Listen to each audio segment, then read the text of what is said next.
Camera का भूत।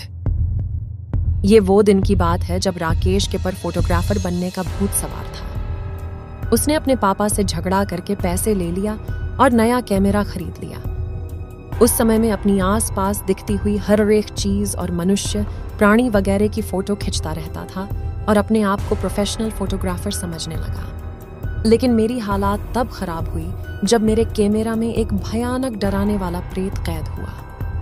पहले तो मुझे लगा कि ये सिर्फ ब्लैक एंड व्हाइट फोटो है, लेकिन जब ध्यान से देखा तो मेरे रूवांटे खड़े हो गए, क्योंकि उसमें मुझे कुछ आछी सी दो आंखें दिख रही थी और वो आंखें गुस्से से मेरे कैमरा के सामने देख रही थी। डर के कारण मैंने वो फोटो को तुरंत ही डिलीट कर दिया और कैमरा को कबर्ड में रख दिया। करीबन रात को 2 बजे के आसपास कबाट में से धीरे धीरे आवाज सुनाने लगा। मैं बहुत ही डर गया और डरते डरते मैंने कबाट का दरवाजा खोल तो देखा कि कैमरा कवर में से बाहर आ गया था और कैमरे ने मेरे सामने लेंस करके फोटो क्लिक कर दिया। ये एक बहुत ही डराने वाली घटना थी। मैं तुरंत ही भाग के अपने रूम से बाहर निकल गया और घर के सारे सभ्यों को जगा दिया। ये पूरी घटना सुन के पापा मेरे रूम में गए और कैमरा चेक करने लगे, लेकिन मेरा कोई भी फोटो दिखाई नहीं दिया। पापा ने ये देखकर मुझे कहा कि ये सिर्फ तेरा भ्रम है।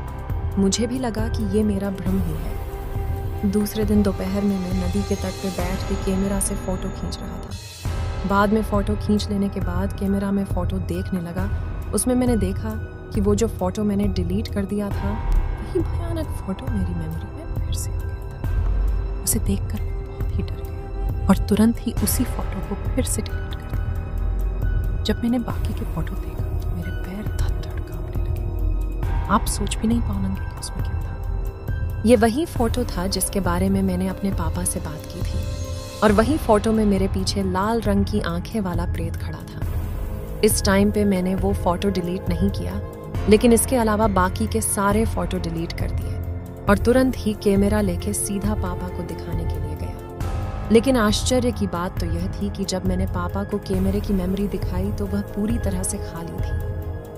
उस दिन मेरे पापा मुझ पे काफी गुस्सा हुए और मुझे बोले, तुझे ये कैमरा पसंद नहीं है तो उसे फेंक दे या फिर बेच दे, लेकिन ऐसी बेवकूफ वाली बातें लेकर मेरे पास मत आ। दूसरे दिन रात को फिर से मेरे साथ डर का आतंक शुरू हो गया। अब तो धीरे धीरे बंद कबट में से फोटो क्लिक की आवाज आने लगी। मुझे पता था कि ये कोई मेरा भ्रम नहीं है, क्योंकि मैं पारलौकिक घटनाओं को नहीं मानने वाला एक संपूर्ण नास्तिक मानस हूँ। सुबह मैंने हिम्मत करके कैमरा बाहर निकाला और फिर से मेमोरी देखने लगा। उसमें कोई भी भूत का फोटो नहीं था, लेकिन एक काली फ्रेम वाला फोटो मिला जिसमें लिखा था कि मुझको कैद करने भूत की उसकी सजा, तुझे तेरी जान देनी पड़ेगी। ये फोटो देखकर मेरे तो होंश ही उड़ गए। मेरी धड़कन एकदम से ही बढ़ गई। मुझे ये भी पता था कि ये धमकी वाला फोटो अगर किसी को दिखने के लिए भी जाऊंगा, उससे पहले मेमोरी से डिलीट हो जाएगा।